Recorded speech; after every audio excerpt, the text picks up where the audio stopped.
पिंड आदि पितृलोक है ना। तो आब्रह्म स्तंभ पर्यंतम सर्वम मायामयम जगत सत्यम सत्यम पुनः सत्यम हरे नाम केवलम। भगवत स्वरूप को प्राप्त हुए महापुरुष का ये पिंडदान पितर ये सब कुछ नहीं होता। संतों का कभी पितर होता है क्या? पिंडदान होता है क्या कभी संतों का? वो जीवन मुक्त परमहंस हैं, भगवान में लीन हो गए। जैसे तरंग नाम केवल विकार का नाम है, जल में वायु विकार हुआ तो तरंग हुई, ऐसे ही माया विकार से वो आत्मस्वरूप देह भाव को प्राप्त हो गया। देहाभिमानी को जीव कहते हैं, और देह भाव से जो मुक्त है वो शिव ही है। तरंग खत्म और समुद्र ही समुद्र है, उसमें खोजोगे भी तो नहीं है कोई। तो यहाँ से लेकर ब्रह्म लोक तक का सारा व्यापार माया में है। कोई जीवन मुक्त की बात थोड़ी है कि भगवत प्राप्त प्रेमी महापुरुष है, ऐसा नहीं है। गुरुदेव, शरीर के 2 बच्चे हैं, मातृभाव हृदय से जब भी कभी आता है तो श्री जी से उन बालकों के लिए कुछ मांग लेते हैं। तो गुरुदेव, प्रभु के आगे मांग करना कोई अपराध है? नहीं, बहुत अच्छा है। हमारी मांगें जब प्रभु से होती हैं, यद्यपि शास्त्र निष्कामता का उपदेश करता है, पर हम सकामी हैं तो हमें अन्य से सकामता नहीं रखनी। भगवान ने आर्त, अर्थार्थी, जिज्ञास और ज्ञानी चारों को अपना प्रेमी भक्त कहा है, अपना भक्त कहा है, उदार कहा है। कितने वो कृपालु हैं कि आप उनसे मांगो भी तो अपना प्रेमी मान लेते हैं, वो उसकी उदारता मान लेते हैं कि हमसे वो मांग रहा है। प्रभु से जो मांग की जाती है वो ऐसी होती जैसे वैद्य से हम कुछ मांगे, कुपथी मांगे और बहुत हट करके मांगे तो पहले तो मना करेगा, अगर हम ज़्यादा हट करें तो फिर वो शोध के देगा जिससे तुम्हारा रोग का शमन होगा और नुकसान नहीं करेगी। वो ऐसा बताएगा कि दही तो खाना तुम हट कर रहे हो, अच्छा दही में अमुक पदार्थ मिला करके खा लीजिए। ऐसे ही भगवान विषय तो देते हैं पर उसके साथ कृपा मिला के दे देते हैं। उस विषय का सेवन करते हुए अगले विषय की कामना उत्पन्न न हो ऐसा वैराग्य प्रदान कर देते हैं, या स्वयं कृपा करके उसे संभाल लेते हैं। भगवान से विषयों की मांग करना भी मंगलमय हो जाता है, किसी भी तरह से कोई प्रभु से जुड़े। जैसे भगवान ब्रह्मा जी ने आदेश किया करदम जी को कि जाओ सृष्टि सेवा करो, विस्तार करो। सृष्टि सेवा के लिए ब्याह जरूरी है। अब उन्होंने 10,000 वर्ष तक आराधना की भगवान श्रीहरि की। प्रभु प्रकट हुए, उनका पिता का आदेश है कि हम सृष्टि कार्य करें तो मुझे पत्नी चाहिए, आपसे चाहिए। प्रभु से कहा आपसे चाहिए। भगवान के आंसू गिर गए। वहीं बिंदु सरोवर बना हुआ है। यार मेरे को देखने पर, मेरे समीप पर इनकी हमारी रति मांगने की बात नहीं हुई, सेवा मांगने की बात नहीं हुई। प्रभु ने कहा आदि सम्राट महाराज मनु की पुत्री देवहूति परसों आ जाएंगे लिवा करके, तुम उनका वर्ण कर लेना। आदि सम्राट महाराज मनु की भगवद आराधना करके पत्नी को मांगा तो भगवान बिना मांगे पुत्र बन करके आ गए कपिल रूप में और संभाल लिया। अगर भगवान से विषय भी मांगे तो वो कृपा करके संभाल लेते हैं। अगर स्वतंत्रता से विषय की तरफ हम बढ़ेंगे तो राग रूपी जहर हमको मार देगा। और जब प्रभु से मांगेंगे तो परम वैद्य हैं, वो ऐसा शोध के देंगे कि उस विषय के सेवन से राग पुष्ट न होकर वैराग्य युक्त हो जाएगा।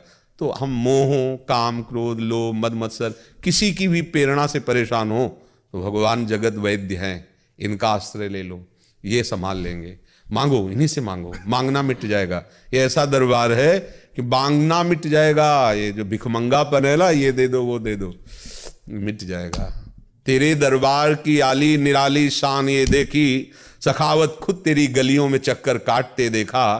फैलाया हाथ जिसने तेरे दरबार में आकर, तुझे देते नहीं देखा मगर झोली भरी देखी। वो कृतकृत्य हो जाएगा। केवल भगवान का भरोसा हो बस। अन्य हुआ तो हम बात नहीं कर रहे। अगर एक निष्ठा से कि बने तो रघुवर ते बने, बिगड़े तो भरपूर, तुलसी औरन ते बने ता बने, वो विषयी होते हुए भी परम पद पर आरूढ़ हो जाएगा। किसी भी तरह से भगवान का आश्रय ले ले, काम से, क्रोध से, लोभ से। परीक्षित जिसे श्री शुकाचार्य कहते हैं, क्योंकि वृत्तियां परब्रह्म से जुड़ती हैं इसलिए परब्रह्म को ही प्राप्त होता है, चाहे जिस कामना से सही। शिवम जी,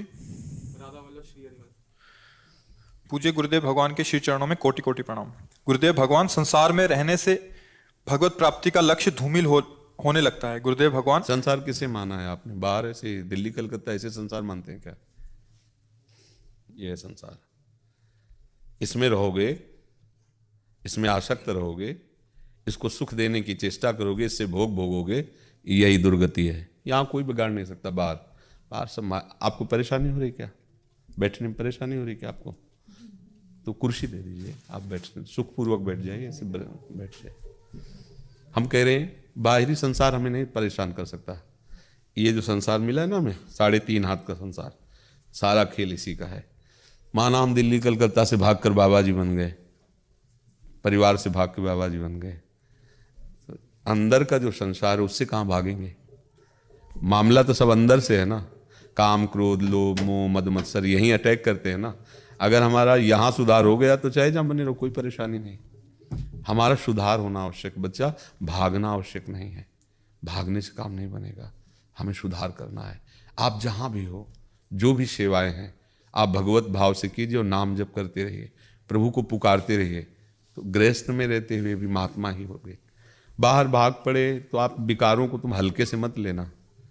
ये बहुत बलवान विषय होते हैं। केवल बातें बनाना अलग होता है, इनको सहन कर पाना केवल भगवान की कृपा में ही सामर्थ्य, दूसरे में किसी में सामर्थ्य नहीं। वही कृपा आके संभाल लेती है तो वही भक्त जगत पूज्य हो जाते हैं। नहीं, इंद्रियों का जो प्रमथन स्वभाव है, मन का जो प्रमथन स्वभाव है, बहुत कठिन है। जब ये ठान लेता है किसी विषय भोग का संकल्प, तो त्राहि त्राहि मच जाता है, उपासक संभाल नहीं पाता।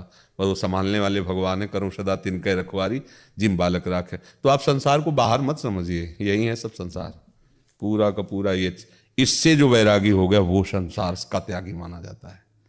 अपने लोग संसार का त्याग समझते हैं, बाहर के पैंट शर्ट उतार दो, घर परिवार छोड़ दो, आप संसार के त्यागी हो गए। नहीं नहीं नहीं, बिल्कुल गलत चाल। आप शरीर का राग त्यागिए, इंद्रियजन्य संयोग सुख का त्याग कीजिए, आप अपने स्वरूप की तरफ बढ़िए। अब आप सच्चे त्यागी बन रहे हैं। जो स्थूल शरीर, सूक्ष्म शरीर, कारण शरीर, ये मेरा स्वरूप नहीं है। इसी को जानने के लिए तो हम भगवत मार्ग में चलते हैं।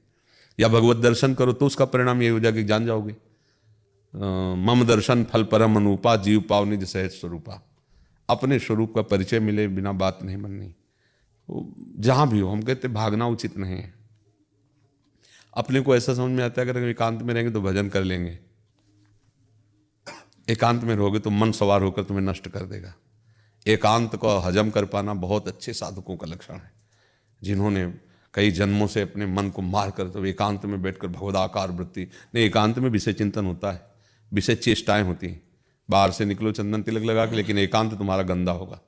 जिसका एकांत पवित्र वही महात्मा है। समाज में तो सब सही रहेंगे, समाज में तो आंख नहीं उठा सकते तुम, क्योंकि तुम्हारे ऊपर सैकड़ों आंखें। और एकांत में आजकल तो मोबाइल सिस्टम है, सब व्यवस्थाएं जैसा चाहो। बहुत आज की बाबागिरी बहुत कठिन बाबागिरी। पहले वायुमंडल अनुकूल रहता था, आज भोजन नहीं ठीक है, वातावरण नहीं ठीक है। जिसका संग करो सब उच्छृंखल वृत्ति, मनमानी आचरण, किसका सपोर्ट ले? अब शास्त्र के अनुसार चलने के लिए बुद्धि साथ नहीं दे रही। खान पान इतना गंदा है, खान पान इतना गंदा है। घी जैसी पवित्र वस्त्रों में मिलावट, दूध जैसी कैसी बुद्धि? अब ऐसे में जो भजन कर ले जाए वो भगवत प्राप्ति कर ले, बड़ा कठिन है। मेहनत करो, घर परिवार की सेवा करो, नाम जप करो, ऐसे चलो। ये मतलब उद्दंडता नहीं करनी चाहिए। बाबा जी बनने के लिए जो चाहिए वो जिनमें है, उनमें हम एकदम एक शब्द में कह देते हैं, निकल तू निकल, देख ले, निकल तू, भाग। अभी थोड़ा ऐसे तो निकले, बस वो सामग्री होनी चाहिए। वो सामग्री अभी हमें नजर नहीं आ रही, क्योंकि आपका प्रश्न ही बता रहा है कि धरा ही बता रही। संसार कहीं नहीं है, मन है। जैसे स्वप्न में आप पूरा देखा, स्वप्न को देखते ही हो, कौन होता है? ना वस्तु होती, ना व्यक्ति होती, ना स्थान होता है, सब कुछ होता है। कौन बना? एक मन। ऐसे ही पूरा जगत एक मन का संकल्प है। जिस समय मन निर्मल हो जाएगा तो मत्तः परतरम नान्यत किंचिदस्ति धनंजय। हे धनंजय, मेरे सिवा किंचित मात्र कोई वस्तु नहीं, केवल भगवान ही भगवान। कहाँ संसार है? तो यहाँ ठीक करना है, यहाँ से त्याग करना है। बाहर से तो बहुत त्यागी है, आंतरिक जिन्होंने त्याग कर दिया, पैजामा कुर्ता में, पैंट शर्ट में, धोती कुर्ता में रहते हुए बड़े महात्मा हैं, हम प्रणाम करते हैं उनको। जो गृहस्थ में रहते हुए, हाँ, अतिथि सत्कार, धर्मपूर्वक एक पत्नी व्रत और भगवत भक्ति करते हैं, बलियारी उनकी। क्योंकि भक्ति करना बहुत कठिन है। वो जो सही मार्ग में बैलेंस बना के चलना अलग बात है, मनोरंजन भी किया, खाया पिया, मौज मस्ती है, 2-4 माला, वो तो अलग। सीधे मार्ग पर चलना तो गृहस्थी बहुत सुरक्षित मार्ग है, अगर सही ढंग से चला जा सके तो। क्योंकि परमार्थ में ऐसे है, एकदम निवृत्ति मार्ग में चूक गए तो धम्म से एकदम नीचे गिरोगे आके, पर भगवान संभालते हैं, बस उन्हीं का बल रहता है। तो कोशिश करे, अगर मन जरा भी स्त्री की तरफ आकर्षण होता है, भोगों में प्रियता है, कदापि वैराग्य मार्ग में कदम नहीं रखना चाहिए। चुपचाप गृहस्थ मार्ग का अनुसरण करते हुए भजन करो, वैसी भगवत प्राप्ति होगी जैसे एक संत को होती है। पर उसमें अगर नाटकबाजी, बेविचार, पाखंड, दम, ये बहुत दुर्गति हो जाती फिर। वो कहते हैं ना कहावत में, धोबी का कुत्ता घर न घाट करना, इधर करना उधर का, इसलिए सावधान।